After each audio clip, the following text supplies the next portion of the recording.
Pour ne rien manquer, abonnez-vous maintenant. L'édito politique, comme chaque mardi, c'est avec Lydia Guirousse. Bonjour Lydia. Bonjour Patrick, bonjour à tous. Des incidents ont eu lieu en marge des commémorations du 8 mai 45 hier. Est-ce que c'est une faute morale ou non de protester lors d'un hommage au 8 mai, journée évidemment clé dans l'histoire de France ? Écoutez Patrick, ce n'était ni le lieu ni le moment. Protester un jour de commémoration, pour moi, c'est une profanation. Ce jour impose le recueillement et la cohésion de toute la nation, et la réforme des retraites n'a rien à faire là, qu'on soit favorable ou pas. C'est le jour des morts pour la France, des morts pour notre liberté, des hommes et des femmes qui ont résisté contre l'obscurantisme nazi.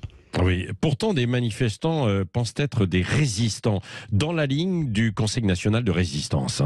Et c'est d'une indécence folle, je dirais même que c'est nauséabond d'oser faire un parallèle entre la résistance et les manifestants qui s'imaginent aujourd'hui être des résistants, car ils marchent dans la rue avec une pancarte, puis rentrent tranquillement reprendre leur vie sans aucun risque. La résistance, c'est Jean Moulin, c'est Pierre Brossolette, c'est aussi Lucie Aubrac, les jeunes frères Manouchian et tant d'autres qui ont été fauchés en pleine jeunesse. Eux ont résisté, eux ont subi la torture, et c'était, rappelons-le, face aux nazis. Ça n'a rien à voir avec la Ve République et notre belle démocratie.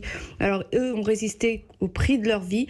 Alors franchement, ceux qui se définissent aujourd'hui comme des résistants parce qu'ils ont une pancarte à la main, parce qu'ils sont contre la réforme des retraites qui a été démocratiquement votée, je leur dis mon écœurement. Très honnêtement, ils me donnent la nausée. Et résistant en 2023, c'est franchement à vomir et indigne. Mais vous ne les trouvez pas crédibles ?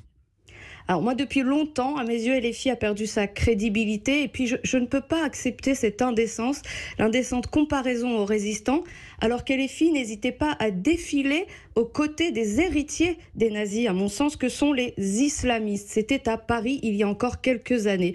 Ils sont ni crédibles, ni même cohérents. Coucher avec les islamistes ne peut pas faire de vous des résistants, mais plutôt des collabos, si vous voulez mon opinion. Bon, mais comment vous qualifiez leur attitude alors ? Hypocrite, cynique, indigne. Le 8 mai, de grâce, silence. Silence, rangez vos revendications, vos contestations, rangez votre petite politique, vos casseroles et vos pancartes. Silence pour nos morts, silence pour se souvenir de ceux qui se sont sacrifiés pour que l'on puisse vivre libre. Silence pour la République une et indivisible, silence. Merci Lydia Guirousse.